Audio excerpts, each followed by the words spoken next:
ating babasahin mga kapatid ay mula sa tema ng anniversary nito, John 12:26. Whoever serves me must follow me, and where I am, my servant also. My Father will honor the one who serves me. Ang naghahangad na maglingkod sa akin ay dapat sumunod sa akin. At saan man ako naroon ay pumaparoon din siya. Pararangalan ng Ama ang sino mang naglilingkod sa akin. Mga kapatid at mga magulang, ito po ang mabuting balita ng ating kaligtasan. Pinupuli ka namin Panginoon sa Kristo. Parangalan na Diyos, hallelujah. Nakapo na tayo mga kapatid. Magsita tayo lahat. Sa panglaw ng mga magagawa, happy anniversary po sa inyong lahat. At sa ating lahat na nandito ngayon. Maraming salamat sa inyong lahat na nag-join sa anniversary nito. Okay, ang ating pong binasa ay galing sa tema, yung John 12:26. Ang sabi ng Bisaya, ang buot mga lagad ka nako, kinahanglan, musunod ka nako, aron kunhain ako, ato usab ang akong sulubuhon. Ang akong amahan, magpasidungog kaniya na nagalagad ka nako. Okay, mga kapatid, ang aking topic ngayong hapon, pinamagatan kong You are shaped for serving God. You are shaped for serving God. Amen. Tinugis ka para maglingkod sa Diyos. Tinubog ka, pinorma ka para maglingkod sa Diyos. Alam niyo mga kapatid, ang isang katotohanan, nung nilikha ng Diyos ang tao, hindi niya nilikha ang tao para huminga lang, para kumain lang, para magtrabaho lang, para matulog lang. Alam niyo ba, isa sa disenyo ng Diyos nung nilikha niya ang tao, nilikha niya ito para maglingkod sa Kanya. Amen. Yan ang isang katotohanan na huwag nating kalilimutan. Hindi tayo ng Diyos nilikha para huminga lang, para kumain lang, para matulog lang, para magtrabaho lang. Kundi nilikha tayo ng Diyos para maglingkod sa Kanya. Alam niyo, maraming tao sa mundo, hindi sila masaya. Marami kayo makikita, mapera, sikat, kilala, ang ganda ng bahay, ang ganda ng sasakyan, pero unfulfilled, unhappy. Wala silang saya, may kulang. Sapagkat mayroon sa purpose na hindi nila nagagawa. Yun ang maglingkod sa Diyos. Amen? Kaya nga may kasabihan, there's a difference between living and existing. Alam niyo ba yung pagkakaiba? The difference between living and existing. May mga tao, nag-i-exist lang sila, but they do not live. Existing is surviving. Okay? Ang pagkakaiba ng existing at living, existing is surviving. When you are existing, you'll do what is necessary to remain alive. You breathe, you eat, you sleep, and you work. Kumbaga, hinahanap mo lang yung kailangan mo para mabuhay ka. Kumikinga ka, kumakain ka, natutulog ka, nagtatrabaho ka. Pero, hindi ka masaya. Kasi, hindi mo nagagawa yung purpose mo. Okay? Whereas, pag sinabing living, a person who is living his life will be happy and enthusiastic about his life. Ang taong living, hindi existing, mayroon kang joy, mayroon kang happiness, mayroon kang fulfillment, mga kapatid. Enthusiastic ka, may passion ka. Paggising mo sa umaga, excited ka. Bakit? Kasi alam mo yung purpose mo. Alam mo kung bakit ka nabubuhay. Amen? That's the difference between existing and living. Amen? Noong kapanahon na nila Brother Ed Sasam, sikat si Elvis Presley. Familiar kayo? Elvis Presley. Sikat siya. Ngayon, kilala na lang siya sa pangalan bilang King of Rock and Roll. Diba? Nung siya po ay nabubuhay, na-dominate niya ang music industry. palagi siya number one.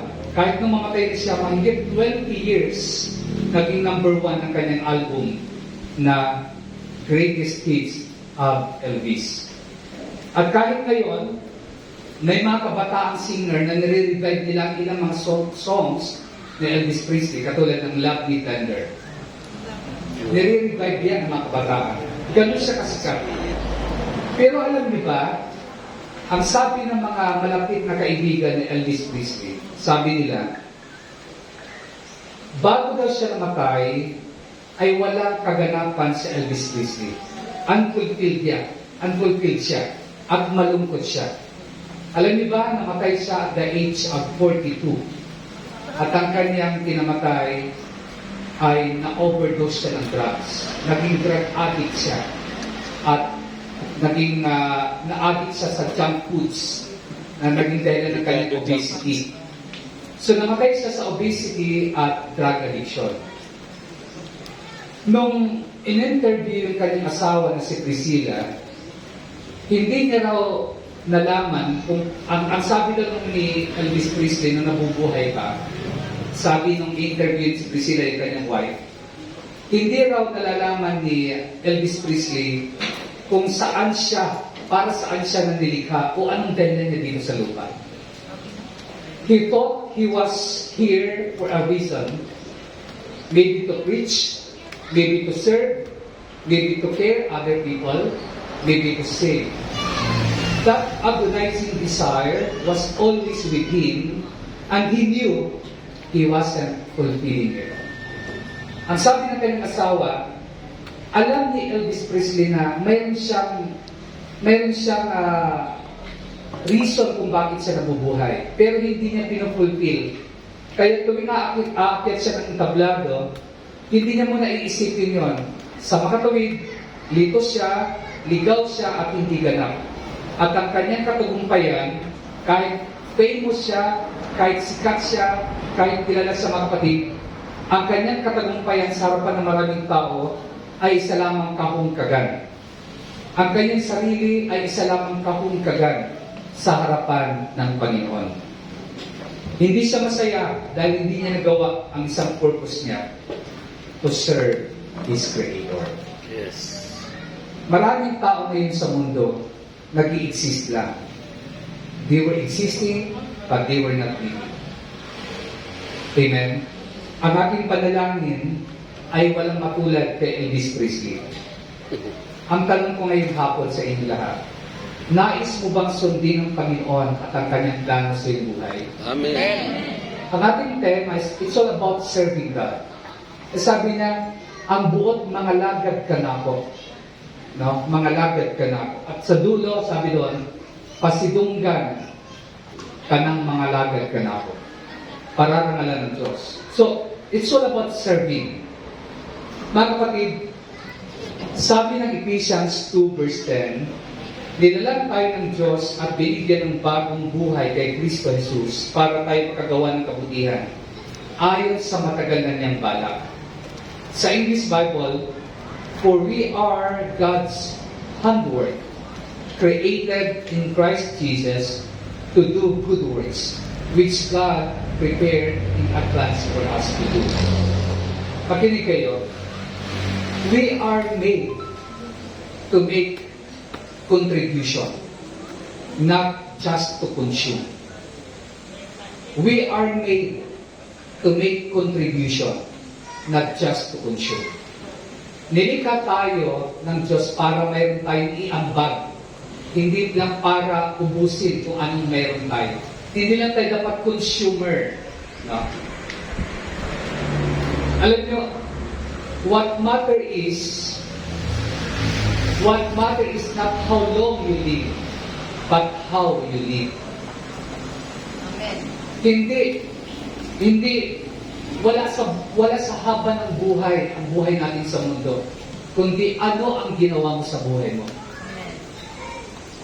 What matter is not how long we live, but how do we live. Amen?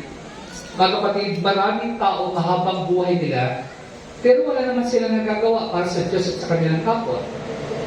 So, wala rin sa isa yun. Kahit mahaba ka pa ng matagal, kung wala ka namang ginawa para sa Diyos at para sa iyong kapwa, wala rin saysay. Amen?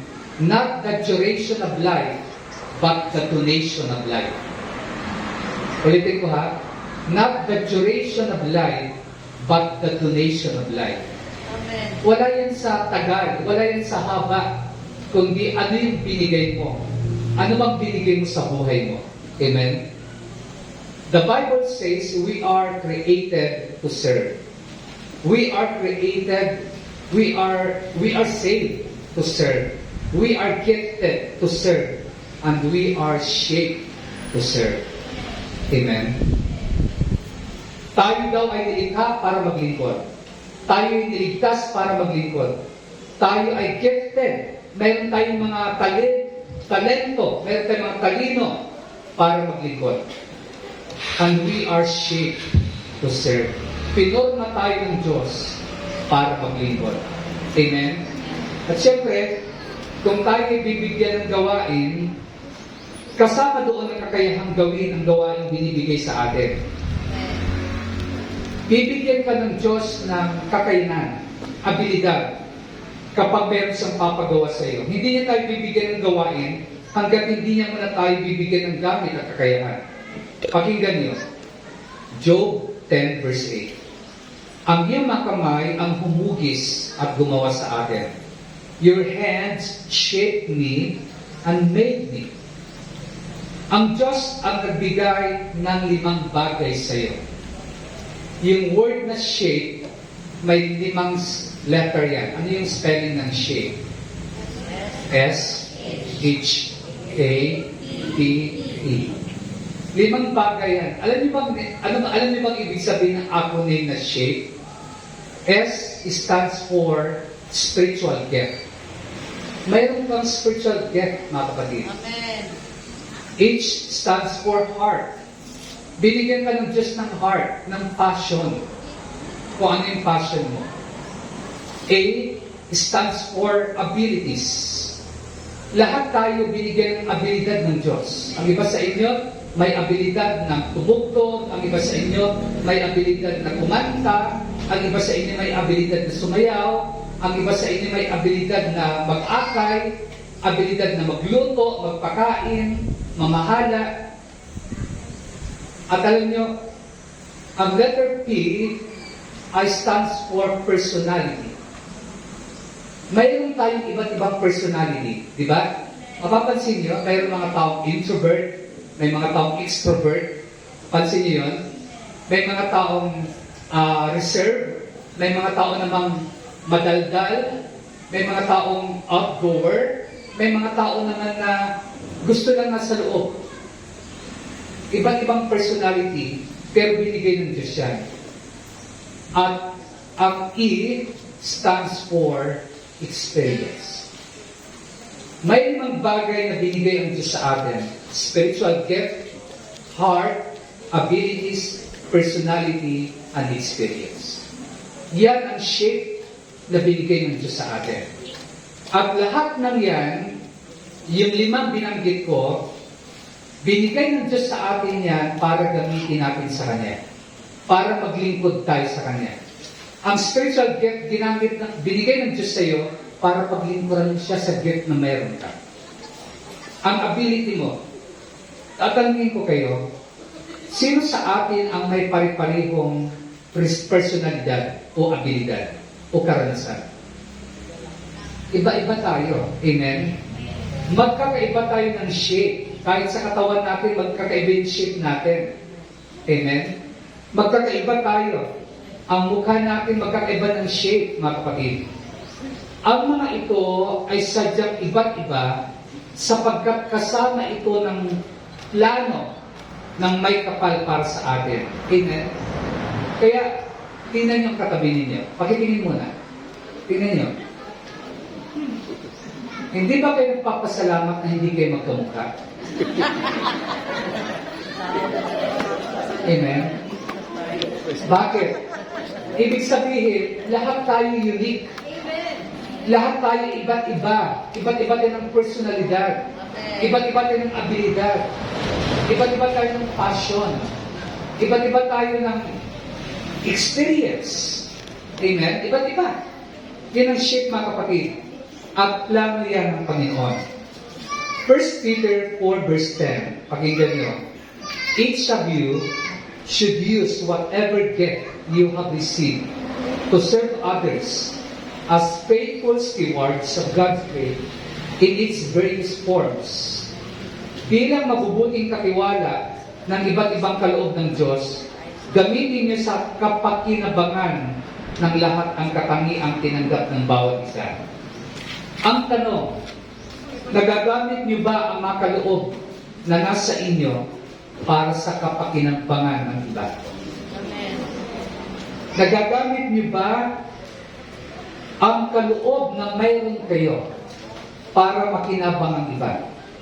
Yan ang sabi ng Bible, 1 Peter 4:10.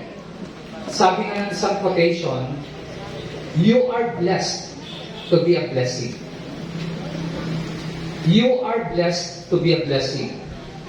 Pinagpala ka upang maging pagpapala ka sa iba. Amen. Tayo ay nilikha upang maging pagpapala sa iba. Tayo ay nilikha upang maglingkod sa Panginoon. At ang paglilingkod kay Kristo ay sa pamamagitan ng paglilingkod sa kapwa. Meron mga tao gusto nilang maglingkod kay Kristo, pero ayaw naman nilang maglingkod sa kanilang kapwa. Anong labas mo? Pariseo. Pariseo. Amen? Hindi pwede ang ganito. Gusto mo maglingkod kay Lord, pero ayaw mong maglingkod sa iyong kapwa. Gusto mo maglingkod kay Lord, pero galit ka sa iyong kapwa. Anong labas mo? Pariseo. Amen? Hindi pwede ang ganyan. Nalala niyo ang kwento ng Panginoon about the Good Samaritan? Nalala niyo? Na mayroong isang lalaki naglalakbay, tapos sinarang siya ng mga tulisan, binugbog siya, tinubaran, dumaan ng sampari, dumaan ng lebeta, pero siya ay binaliwala.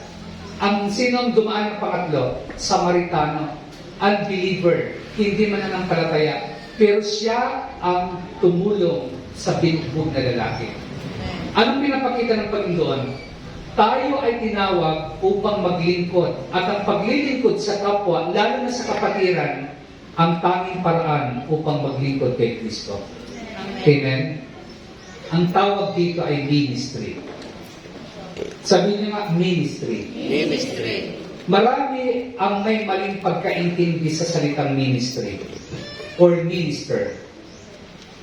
Akala ng marami, pag sinabing ministry, ito ay para lang sa mga preachers, para lang sa mga choir, para lang sa mga dancers, para lang sa mga coordinators. Mga kapatid, hindi yan. The Bible says that every believer is a minister. Bawat mananampalataya ay minister. Amen? Ministry means using your shape to help somebody in the name of God. Amen. Ulitin ko ha.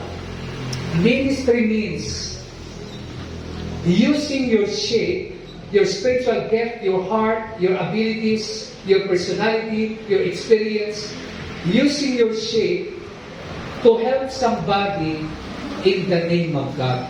Yan ang ministry. Okay? Hindi mo pwedeng sabihin, di naman ako preacher, hindi naman ako choir, hindi naman ako dancer, hindi naman ako coordinator, kaya wala akong ministry. Hindi totoo yan. Kapag naglilingkod ka sa iyong kapwa, nakakatulong ka sa iyong kapwa, ministry yun.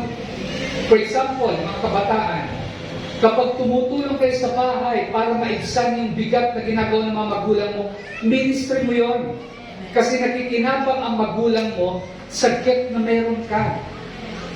Ang ministry hindi lang sa simbahan. Ang ministry, anything na ginagawa mo in the name of God para sa pakinabang ng iyong kapwa, that's ministry. Amen? Kasi akala ng iba, ministry lang sa simbahan. Kakamali kayo. No? Baka masipag kayo sa simbahan, sa gawain, pero pinababayaan niyo yung pamilya niyo. Mali yun. Amen? Dahil ang una nating ministry, pamilya natin. Amen? Pamilya natin. Huwag mong pabayaan ang asawa mo. Huwag mong pabayaan ang anak mo. Huwag mong pabayaan ang magulang mo. Yan ang ministry natin una. Nakikinig kayo? Especially sa mga kabataan. Nakikinig kayo. Ang ministry hindi lang sa loob ng simbahan. Kahit nasaan ka, di ba sabi ng Colossians 3:15, whatever you do it for God. Amen. Di ba? Ano man gawin mo para sa Diyos. Pag nagluluto ka, sarapan mo, ginagawa mo to para sa Diyos. Para kakain sa mga niluto mo, matutuwa, magpapasalamat sila sa Diyos. Amen? Ministry yun. Kapag nagtitinda ka, huwag kang mandaya. Huwag mong dayain yung timbangan mo. Ministry yun. Maging honest ka. Amen. Nakikinig kayo? So, ministry means using your shape to help somebody in the name of God. Sa Biblia, ang salitang serbisyo o service at ministeryo ay magkatulad lamang. Kung meron po man po akong gustong sabihin sa mga oras na ito ay simple lang. Ang bawat isang membro ng gawain ay lingkod ng Diyos. Amen. Even though you are not a preacher, even though you are not a choir, you are not a coordinator, you are not a dancer, every member of this church, of this ministry, is a servant of God. Amen? Lahat tayo lingkod ng Diyos. Amen? Diba sabi ko nga, we are created to serve. We are gifted to serve. We are saved to serve. We are shaped to serve. Amen? Alam nyo, and we are created for eternity. This life is just a preparation for eternity. Alam nyo ba, bakit tayo umaawit dito sa gawain, sa prayer meeting? Bakit tayo naglilingkod? Nais kasi ng Diyos matuto tayo maglingkod habang nandito pa tayo sa lupa. Kasi pagdating sa langit, yun ang ating gagawin, maglilingkod sa Kanya. Amen? Mga kapatid, ang maganda dito, binigyan tayo ng Diyos ng modelo pagdating sa paglilingkod. Sino modelo natin na mga Kristiyano? Si Jesucristo.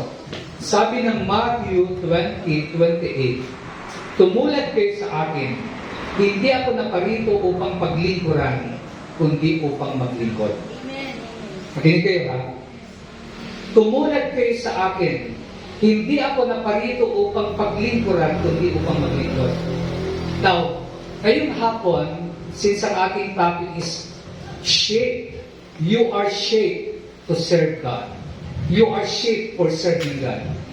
Magbibigay ako sa inyo ng tatlong katangian na mayroon si Jesus na dapat meron tayo pagdating sa paglilingkod. Okay?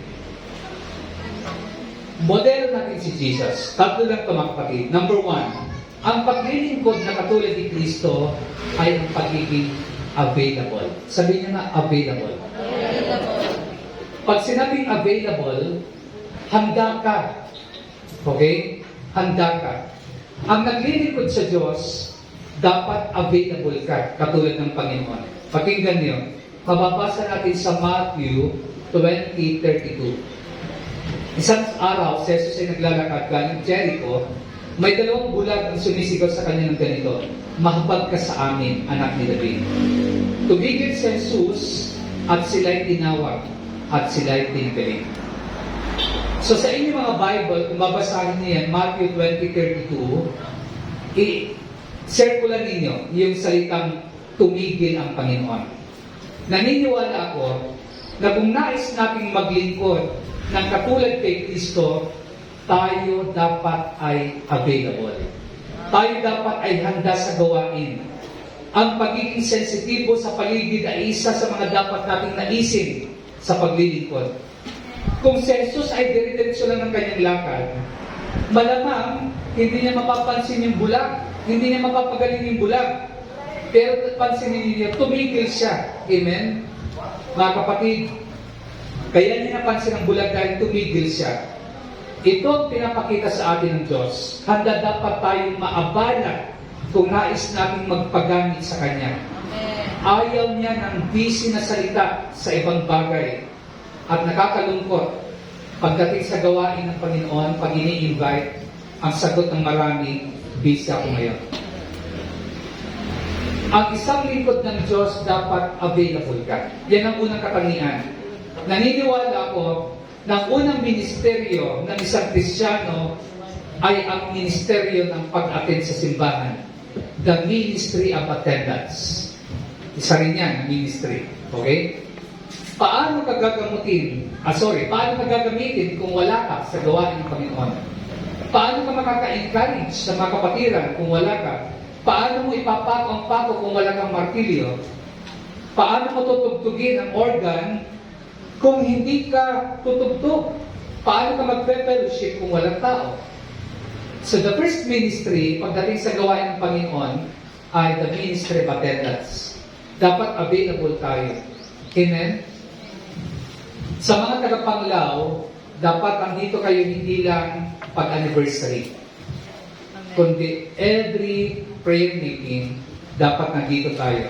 Dapat available tayo. Amen? Ngayon, yan ang unang katangian na mayroon si Jesus na dapat natin tularan. Pagiging available. Ngayon mga kapatid, mayroong tatlong hadlang sa pagiging available. Number one, na hadlang na pagiging available, self-centeredness. Self-centeredness. Kapag ang tao ay self-centered, sagabal yun sa pagiging available. Lagi na lang kapakanan ng sarili ang iniisip. Hindi ako pwedeng tumulong dyan kasi may gagawin ako. May pupuntahan ako, hindi ka available. Amen? Ayaw nating maabala. Ngunit sa ministeryo kasama ang maabala. Amen? Mga kapatid, isang sagabal ng availability, yung ako muna attitude. Hindi yung kayo muna attitude. Ako muna. Alam niyo, malalaman niyo yung ako muna attitude sa pagkain pa lang. Kapag yung mga taong nagbibigay ng pinggan, ang tawag sa kanila, kayo muna attitude yun. Yun yung attitude ng mga servant. Pero yung mga nauuna, yun ang tatawag na ako muna attitude. Amen? Pero okay lang. Kasi pagdating naman dito, okay lang yun. Kasi siyempre may host. No? Pero point ko, dapat iwasan natin yung ako muna attitude. Amen? Pangalawa, nasa gabal ng pagiging available natin, yung word na perfectionism. Perfectionism. Gusto lahat ng ginagawa perfecto. Sino po ba sa atin ang walang kapintasan? Tumayo ang hindi nagkakamali. Tumayo please. Yung hindi nagkakamali. Lahat po tayo may kapintasan. Amen? At sa ating paglilingkod, magbigay tayo ng allowance sa mga pagkakamali. Nais gamitin ng Diyos yung mga taong mahihina upang ipakita niya kanyang kapangyarihan. Nais niyang gamitin ang mahihirap upang ipakita ang kanyang kayamanan. Nais niyang gamitin ang upang ang kanyang pangalan ay maitaas sa gitna ng iyong pagkukulang at kahinaan. Let us leave room for mistakes. Amen. Sa isang quotation, sabi ng isang quotation, be patient with me. The Lord is not yet finished molding me. Amen. Be patient with me. Because the Lord is not yet finished shaping me. The Lord is not yet finished molding me. Amen? Hindi pa tapos ang Diyos sa atin. Lahat tayo binabago pa ng Diyos. Amen? Amen. Wala pang perfecto. Minsan ang perfectionism, yan ang sagabal ng pagiging available. Amen? Ayoko muna mag-serve kasi hindi ko pa perfect yung aking gagawin. Pangatlo, mga kapatid, na sagabal ng unang katangian na gusto ni Lord na meron tayo pagdating sa paglilingkod, yung available, yung salitang materialism. Materialism. Sabi ni Jesus, Luke 16:13, walang aliping makapaglilingkod sa dalawang Panginoon, sapagkat kamumuhian ng isa at iibigin ng isa. Hindi kayo makapaglilingkod sa Diyos at sa salapi. Napakahalaga ng mga salitang hindi kayo makapaglilingkod. Hindi po natin maaaring pagsabayin ang Diyos at ang salapi. Maliwanag po yung sinasabi ng Biblia. Nung ikaw ay naging Kristiyano, kailangan mong itanong sa sarili mo kung anong gusto mong maging. Ano bang gusto mong maging? Kingdom builder or wealth builder? Dapat alam mo. Amen? Yes, maraming taong nabiyayaan, ngunit palagi mong pakakatandaan na hindi number one purpose sa buhay natin yung magpayaman. Kung payayamanin tayo ng Diyos, okay lang. Pero huwag mong kalilimutan, hindi yan ang purpose mo. Hindi yan ang number one purpose mo. Kung payamanin ka ng Diyos, gamitin mo kayamanin mo para sa iba. Gamitin mo kayamanin mo para sa gawain ng Panginoon. Sapagkat sabi ng Bible, Luke 9:25, sapagkat ano mapapakinabangan ng tao kung makamit ng buong mundo, ngunit mawawala naman at mapapahamak ang kanyang kaluluwa. Amen? So, walang saysay. Yumaman ka man, dumami man ang pera mo, pero mapapahamak ka naman, mapupunta ka sa impyerno. Eh sabi ng Panginoon, no one can serve two masters. Hindi mo pwedeng pagsabayin ang pera at ang Panginoon. Amen? Kung nandito ka para sa pera, umuwi ka na. Dahil hindi mo mapaglilingkod ng Diyos. Dapat nandito ka para sa Kanya. Pag inuna mong Diyos, hayaan mong pera sumunod sa iyo. Unahin mo siya. Amen? Pero pag inuna mong pera, hindi susunod ng Diyos sa iyo. Amen? Pag inuna mo yung pera, ang susunod sa iyo kalungkutan, kawalan ng kahulugan ng buhay mo. Amen? Ang daming tao mapera, pero malungkot. Ang daming tao mapera, pero hindi makatulog. Bakit? Inuna ang pera, hindi ang Diyos. Pero pag inuna mong Diyos, hindi na naiisipin ang pera. Ang pera ang mag-iisip sa iyo. Maniwala kayo sa akin. Maniwala kayo. Prove it yan. Kapag inuna niyo ang Panginoon. Amen? Anong sabi ng Matthew 6:19-20? Huwag kayong magtipon ng mga kayamanan para sa iyong sarili sa lupa, na dito ay naninira ng bukbok at ang uod at ang mga magnanakaw ay nakakapasok at nakakapagnakaw. You see? So, una mga kapatid, na halimbawa na pinakita ni Jesus sa ating lahat ay pagiging available. Number 2, ang number 2 na paglilingkod katulad ni Kristo ay pagiging humble. Yan ang number 2. Gusto mo maglingkod kay Lord? Kailangan mong maging humble. Now, what is humility? Humility is not thinking less of yourself. It is thinking of yourself less. Ang ibig sabihin niyan, humility is not thinking less of yourself. It is thinking of yourself less. Ibig sabihin niyan, ang pagpapakababa, mga kapatid, ay yung nakafocus ka sa paglilingkod sa iba, hindi sa sarili mo lang. Hindi mo dinideprive yung sarili mo, no, sa gusto mo, pero ang humility, inuuna mo yung iba. Amen? Yan ang humility.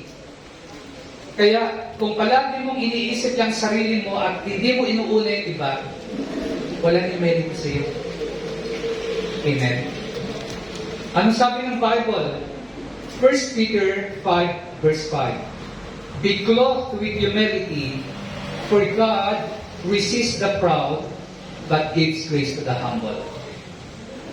Sabi ng Bible, magpakababa tayo, sapagkat napupot ang Diyos sa mga mapagmataas, ngunit natutuwa siya sa mga mapagpakumbaba. Si Kristo nga, siya ay Diyos, ngunit nagkatawang tao, kinuha niyang anyang alipin, nagpakababa sa kanyang sarili, namatay sa krus upang iligtas ka. Napakahirap gayahin ng Panginoon. Maraming hadlang, pero mga kapatid, kailangan natin magpakababa. Alam niyo mga minamahal kong kapatid, isang sagabal ng humility is comparing and criticizing. Pagkukumpara at pagtutuligsa. Yan ang isang sagabal sa pagiging humble. Tayo ay nasa isang team lang. Iisa lang yung coach natin ang Panginoon. Iisa lang kalaban natin ang demonyo. Hindi ang kalaban natin yung ating kapitbahay. Hindi ang kalaban natin yung kasama natin sa ministry. Ang kalaban natin dito si Satanas. Amen. Pag tayo ang magkagatang dito, pagtatawanan lang tayo ng demonyo.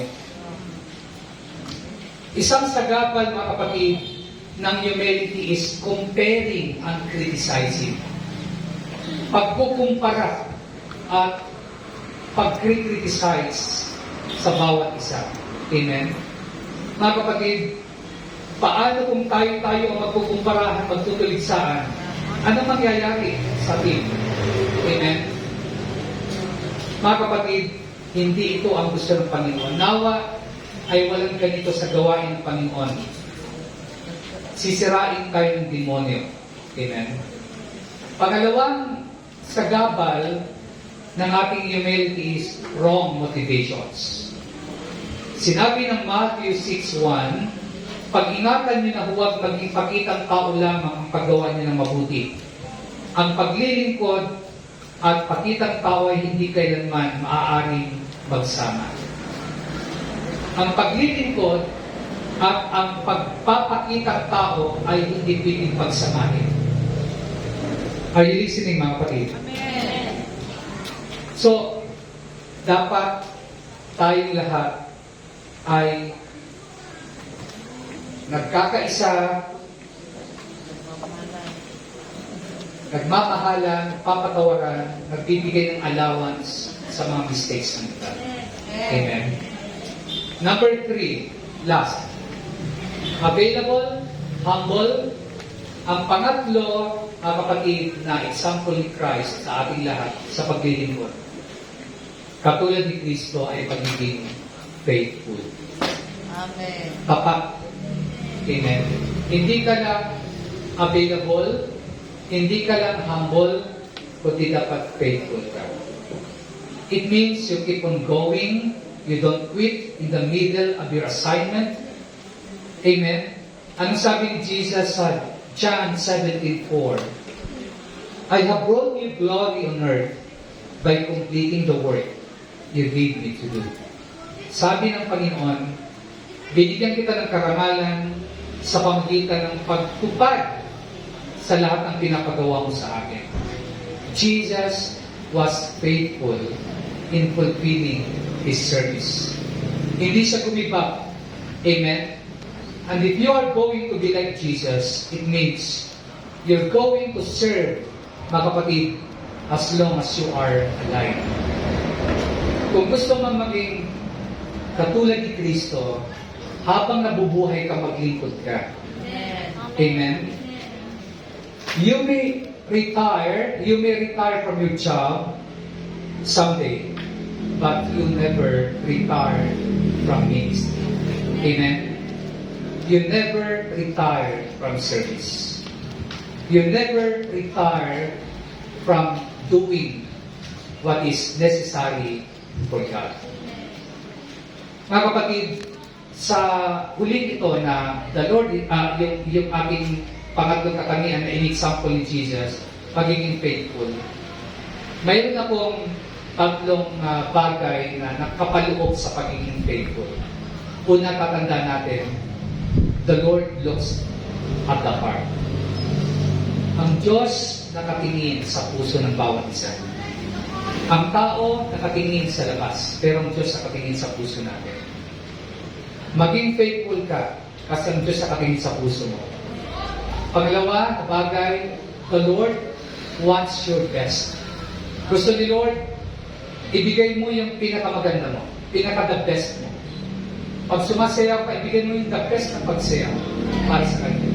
Kung kumakanta ka, ibigay mo yung the best na pagkanta para sa Kanya. Kung nagbibigay ka, ibigay mo yung the best na pagbibigay para sa Kanya. Kung namamahala ka, ibigay mo yung the best na pamamahala para sa Kanya. Whatever you do your best for the glory of God. Amen? At ang panghuli, mga kapatid, the Lord want you to finish. The Lord want you to finish. Gusto ng Panginoon, tapusin mo. Amen? Sa mga nag-aral sa high school, may JS prom kayo, tama? In junior and senior prom.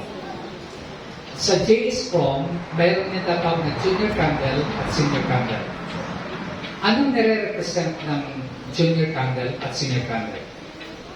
Sa JS prom, ang candle ng senior, ipapas nila yon sa mga junior. Para ipapas nila from senior to junior yung kanilang responsibility. Ang Panginoon ang senior natin. At pinapasa sa atin yung candle, yung buhay, yung ilaw, no? Para tayo ang magpatuloy sa responsibility na pinasimulan ng Panginoon.